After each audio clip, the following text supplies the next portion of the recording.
Class ध्यान रखिएगा, class 12 दूसरी सबसे इंपॉर्टेंट रिएक्शन लीक करने चल रहा हूं, दैट इज आयोडोफॉर्म टेस्ट। या तो रिएक्शन डायरेक्ट आएगी या तो डिस्टिंग्विश करने के लिए आपके पास आएगा।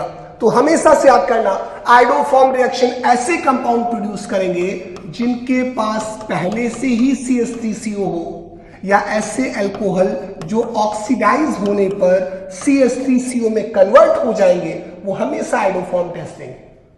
तो एक बात याद करना, either reaction ask directly explain about the iodoform test with example, या फिर आपसे पूछेगा distinguish between these two. Okay, तो डिस्टिंग्विश बिटवीन दीज टू में आपको क्या मिला कि सर अगर हमको मिल जाता है एग्जांपल, हमसे किसी ने कहा CH3OH एंड C2H5OH, कौन आयोडोफॉर्म टेस्ट देगा?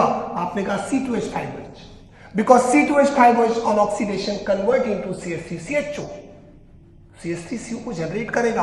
आपको एग्जांपल में मिल जाता है प्रोपेन 1ऑल और आपको मिल जाता है propane 2ऑल which undergoes iodoform test easily.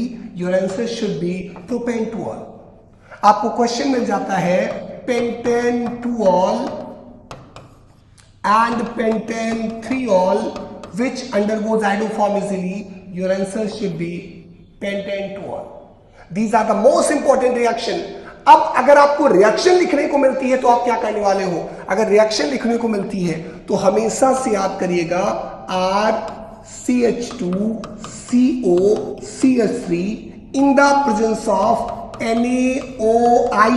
Generally I use करेंगे because we are discussing about the iodoform test.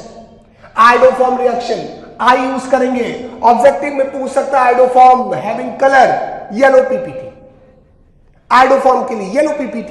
अब आपने इतनी बात बोल दिया, NaOI के साथ रिएक्शन कराया। रिएक्शन कराने के लिए हमेशा रिमेंबर, बोर्ड एग्जाम की ट्रिक बता रहा हूं, CH3 और CO के बीच का बॉन्ड तोड़ देना, बचा हुआ हिस्सा बना देगा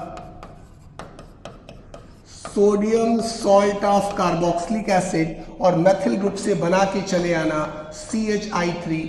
येलो PPT नीचे लिख दीजिएगा, पूरा 1 नंबर आपका है, नोट करके जाएगा। 100% आने की पॉसिबिलिटी है। या तो डायरेक्ट आयोडोफॉर्म पूछ लेगा या तो डिस्टिंग्विश करने के लिए पूछेगा। ट्रिक मैंने आपको बता दी है। ये 2 रिएक्शन आपको बता रहा हूं, जरूर पढ़ के जाइएगा, बहुत इंपॉर्टेंट है आपके लिए, इस पे काम करके जाना। सबसे पहली रिएक्शन आपके पास है कार्बेलामाइन रिएक्शन। या तो रिएक्शन डायरेक्ट आपको मिल जाएगी या फिर आपको इसके ऊपर डिस्टिंग्विश मिलेगा। जरूर पढ़ के जाना। क्या था कि जब आपके पास एरोमेटिक या एलिफैटिक प्राइमरी अमाइन होगा, जिसकी रिएक्शन आप कर रहे हो किसके साथ? आप इसकी रिएक्शन करोगे क्लोरोफॉर्म के साथ और अल्कोहलिक KOH के साथ। तो रिएक्शन में क्या होने वाला है? रिएक्शन में होने वाला है कि K क्लोरीन के साथ निकल जाएगा 3KCl, 3 hydrogen, 4 hydrogen, 4 to 6 hydrogen, मतलब 3 water molecule, and remaining will be highly foul smelling compound that is said to be isocyanide।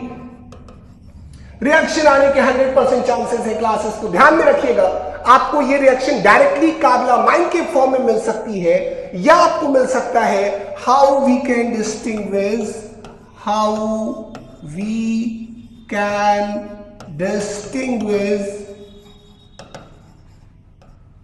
Between these two।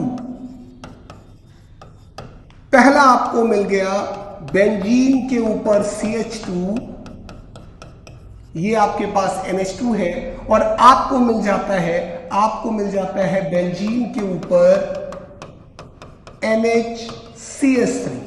This is primary amine, secondary amine, primary amine go through the carbylamine, secondary amine carbylamine reaction नहीं देगा। सबसे important, आपको मिल सकता है RNH2 primary amine, आपको मिल सकता है R2NH secondary amine. Primary amine carbylamine test देगा, सेकेंडरी अमाइन नहीं देगा। पढ़ के जाइएगा, आने का चांस 300%